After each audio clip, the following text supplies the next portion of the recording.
Yeah, so check this out. I don't know if the wind's gonna bother it, but changing out all the bullshit in my 2024 Shelby Silverado to Alpine, Sundown Audio, and Scar Audio.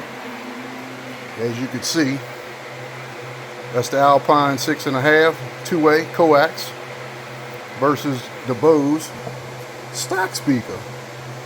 Beautiful. Look like a substantial piece of equipment. A little bit better.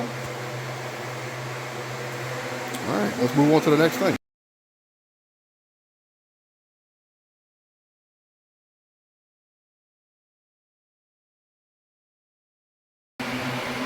Put my sound deadener on. Got my foam insert in. The wire, I'm gonna go ahead and tape it over with some nice cloth tape. Secure it best I can. Install my foam gasket. Drop in the speaker. All right, door number 1 is complete. As you can see, it's in there. Good deal. Moving on to door number 2. That's going to be even easier because I didn't know what I was doing on the first one. All right, I'm working on that front door. Got my sound deadening in.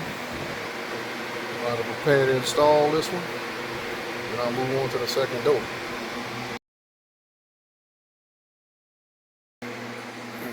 Got my tweeters about to go in. It's the stock Bose tweeters. Got all my doors done. Just hope my little 3D printed mounts are gonna work, which I hope they will. All right, let's go ahead and see what happens. All right, now that all the door speakers are done, I gotta pop the back seat off. And get the back seat off. There's a million videos about how to get these headrests off. Don't let anybody intimidate you. They're not hard to get off. All you do is basically pull a little tiny bit of material down and you push on the tab here and it pops right up. Now I can't do it with one hand, but I'm not gonna tab my seat up, but that's all you do. So when I come back, I'm gonna go ahead and have this seat back out and I'm gonna lay my amplifier and my wires out and see how we looking.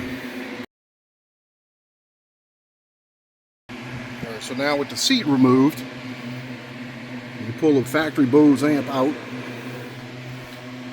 and I don't know exactly what module that is, and looks like possibly that module over there, and they have to be rerouted onto this rack amp board, which I should have just made my own. That thing's a piece of shit.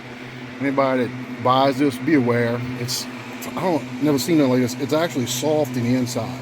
I can stick my fingernail in it. So I just hope it holds the amp. So what I'm gonna do is I'm gonna dynamite. Well, it's not dynamite, but I'm gonna put some sound deadening material as much as I can back here, and then I'll mount the amp board, and I'll come back after that and explain what I'm gonna do with the amplifier. All right, not the prettiest in the world, but it's gonna give me a little bit more sound deadening. I got another piece left. I'll figure out what to do with that later.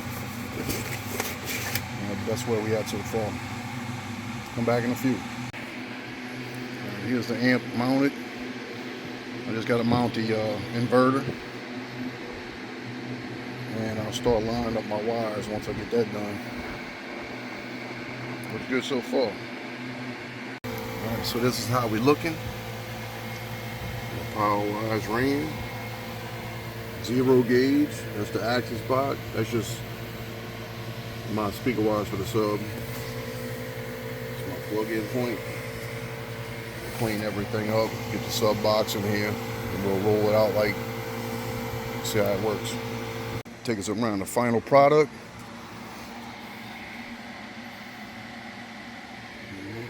Everything's all straight.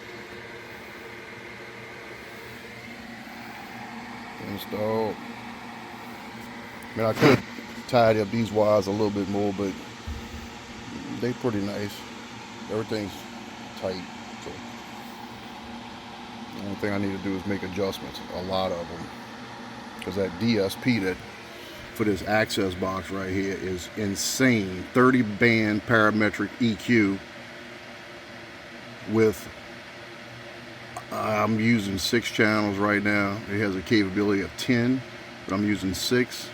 But you have to adjust them all individually, so I got to read about that a little more. And I'll make my adjustments and I should be good to go.